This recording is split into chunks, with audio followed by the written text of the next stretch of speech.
So, recording everything here in this afternoon class or session po. Be polite, be courteous, no, with your teachers, our teacher, and your classmates, and of course, no, if you want to answer or to add inputs, you may turn on your microphone, but I will give you no consent only when we end our discussion po, or once I done with presenting with the topic for this afternoon po. So by the way, I am presenting now the slides of the presentation na meron tayo. So as you can see, we have the CvSU vision and mission that I have given on you on the course pack, no, na sinend ko on your group chat. And of course, you have here the address, the contact number, and the other details, no, that you have, the subject, and your name of the instructor na magtuturo for this subject. So to begin, we have the second page which describe, no, yung ating first presentation. So dito, they ask you to describe which, no, or most memorable experience in your art subject. So whether it's an elementary, high school, or college, no, by using in one word. But most especially, I just wanted you to ask, no, yung elementary days ninyo or experience that that is memorable, no, on you, which, no, very significant in your life that until now you can recall or remember it. Anyone from the class can participate for this question? Anyone from this class? Or I will randomly call somebody. Andre is raising his hand. So, sige, you turn on your microphone po. Hi sir, good Andre, afternoon po. Sa akin naman hello. po, during my high school days po, yung teacher po namin sa art, nagpagawa siya ng activity na magdo-drawing kami. Parang kahit anong drawing, kahit anong gusto natin i-drawing. So, yung parang dinrawing ko, ang theme or mood niya parang medyo dark. Wala siyang, yung color niya is black and white. Parang ganun yung theme niya. Tapos, ang na-receive ko po na feedback, bakit daw ganun yung art na pinasa ko, parang walang ka-color-color. Di ba po kasi ang art po parang may express natin yung feelings and emotions natin sa art. So parang napaisip po ako na kung alam po ba niya talaga yung true meaning ng art. Kasi yun po yung expression ko ng emotion ko that time. Mhm. So, yun yung naging ano natin, no, experience. But in one word, how would you describe this experience with your teacher or your encounter with this kind of teacher in expressing your emotion through the art na meron kang ginawa?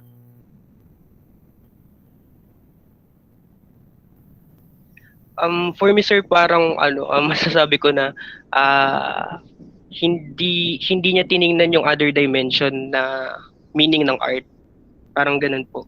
So you're not contented with this person, no, on how they treat your work or your artwork, no, na ginawa mo.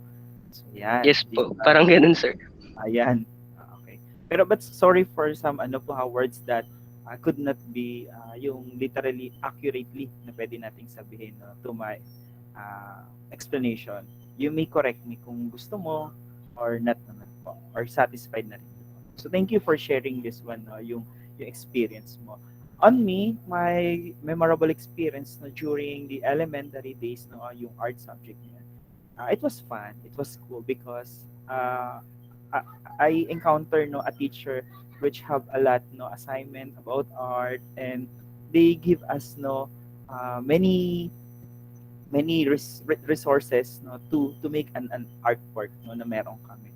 So we use yung mga recyclable materials. We do so much of fun by with my classmates, and they gave us, no, a more appreciation, not demotivation to the students. And this kind of experience that I have got, no, from my art subject teacher teach me a lot, no. And yes, of course, no, as a teacher, a professional right now, teaching general education, no, yung art appreciation especially, I have learned, no, how to appreciate our students in doing their work or yung artwork, no, na meron sila, and how to tell them, no, how they are great are or is. especially in elementary students, because they are starting learning, no, and on the process of this, they need to ano pa rin po, cultivate or to hone yung kanilang mga skills, no, and abilities that they have. And that is the most important thing, no, that we could be as a teacher. And you as a professional and to be as soon a teacher, yan po yung dapat ma-embed, no, and we motivate to them. So next we have, sorry, yeah, let me ask you something what is not art. So from what I have experienced and what I've also know experienced by Mr. Andre, so I made no a conclusion that something not good for Mr. Andre and something good for me, because for me I was able to I was able no teach my teacher or my own teacher before on the elementary grades yung mga how appreciating no yung art na meron ako, which I right now I I accept, no, and I have good no ideas about it. And for Andre, maybe they not uh, uh, move doon sa positive way na yon or side na yon, and then they could not give no a more uh, good or better impact, no, to his honing this kind of abilities or yung skills na meron siya. It could affect, no, but in general hindi naman totally, no, in this person. Again, those things that we have seen around, no, are art, and all of them, no, are work of man, no, or this is not made by nature, this is made by man, no, or man-made artwork. So, how to teach art to children, no? Especially yung mga young natin, grades 1 to 6. So, how to teach them is number one, well, helping them, no, to design and increasing children's awareness of different kinds of art. So that's why in the lower level of their elementary days, we teach them the fundamentals, no, or the basic one. No, that's the important or the good, no, one idea. So second is it gives children a wide range of experience and help them to appreciate the art around them. So yung mga simple exhibit, attending yung mga pagpunta sa mga museum, pagpunta sa mga different let's say sabihin na natin mga landmarks, we do have a lot here in Cavite. So how do they teach them, no, and experience to appreciate, no, that surround, no, sa kanila. So very important yan to discuss. So that is, no, one good idea. Help them, no, parang we embed, no, to them yung magagandang art. We help them to appreciate. We help them to develop yung kanilang mind in yung intuition nila and yung thoughts nila about art. No, that is important, and it could help, no, a lot to the person. Next is importantly yung letting them know there is no wrong way to do art. So that's why on the first, no, two slides that I have show on you, tinanong ko yung experience, no. So that is an important thing to know, that how we appreciate, no. That's why lahat ng mga ginawa natin in doing art, creating art, no, yung mga output, yung result are they are beautiful, they are creative, no. Walang pangit, walang mali, no, by doing on that one. They are very good, no, thing in this one na meron tayo. So for the next is I'll be showing you a picture of hemisphere of the brain that which, no, see as yung functions ng right and left. Very important, no, for those students who have good techniques, no, on creating an art. So by doing the right and left hands. So we have yung mga androgens, no, na meron tayong tinatawag, meron tayong sa left or sa right lang yung kanilang most probably, no, na kanilang usually ginagamit. So for the right, no, hands, we are using, no, yung left brain parts, no. On the right one, yung ating part of the brain, we are using, no, yung ating left hands. Next is we have the philosophical foundation, no, or in the philosophical foundation of the curriculum guide of the arts is si Howard Gardner, one of the contributor, no, of making this art na meron tayo. So he knows that he is an psychologist, an educator, and he specifically affirms, no, to develop child spatial, or intrapersonal, linguistic, and kinesthetic intelligence for arts.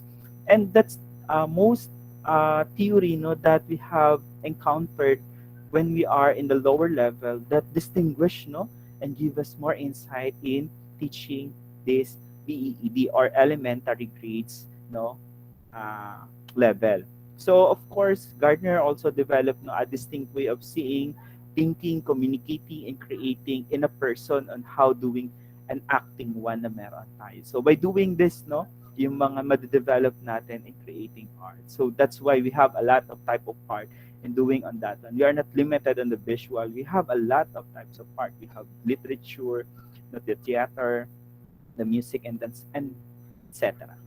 So because of school now are closed, we have a restrictions in doing many things. And that's why, no, ito yung mga problems natin that we encounter, especially for the grade schoolers. So they are not being cultivated and focused on the Howard Gardner, no, specifically affirms. So we are here, no, as the 21st century students or people, we are here to help them not to use yung innovative or the advance of the technology. So that's why, no, na meron tayo. So that's why included yung mga photography, yung mga printmaking, no, and other digital arts that we could use, and afterwards we will be amazed on their outputs after doing it, no, na meron tayo. Again, no, because of the pandemic, school become closed and restricted, no, our movement, and that's why, no, we hinder their yung mga capabilities, but still we are here, no, to do our job and to help them, no, to possess the right and yung pag no ng learning our skills and abilities by teaching them. So this is, no, how and why, no, teaching art is very important. So may makikita tayo diyan, no, on the picture. Ang daming benefits, no, na nakikita natin. So yan yung pwede nating makita. So, to go further, no, yung mga art therapy na yan, so pwede nating imbuing, no, one personality or self. Yung mga bata, lalo na ngayon, meron tayong mga devastation or mga disaster like the Taal, the pandemic, yung mga bagyo o lindol. So, we could help them, no, yung psychological first aid. So, yung mga bata, hindi natin sila ma-directly ma-questions.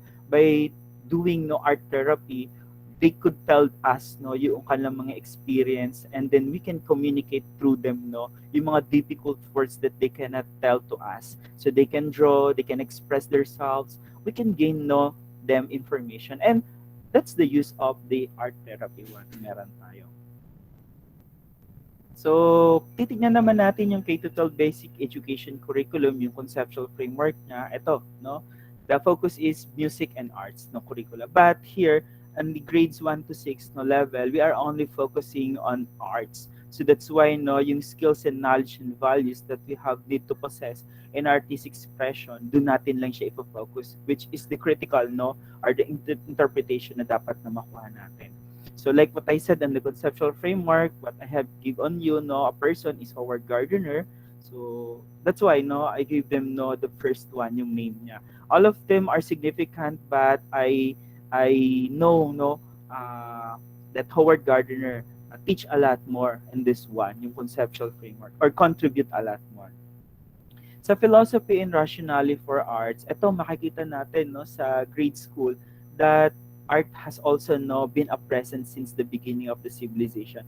Way back, no, in the prehistory, we have yung mga caveman, we have yung mga tinatawag nating early part, no, of their civilizations, that art was started already or also started, no, on our place. So yun yung mga makikita natin.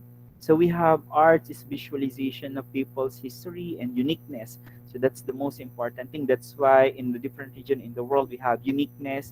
Our history are different from them. It is the reflection of our creativity, no, or yung accomplishments of that we have done before. Like yung mga Sarimano, the Bulul, no, and the during the Spanish period, no, that we have yung si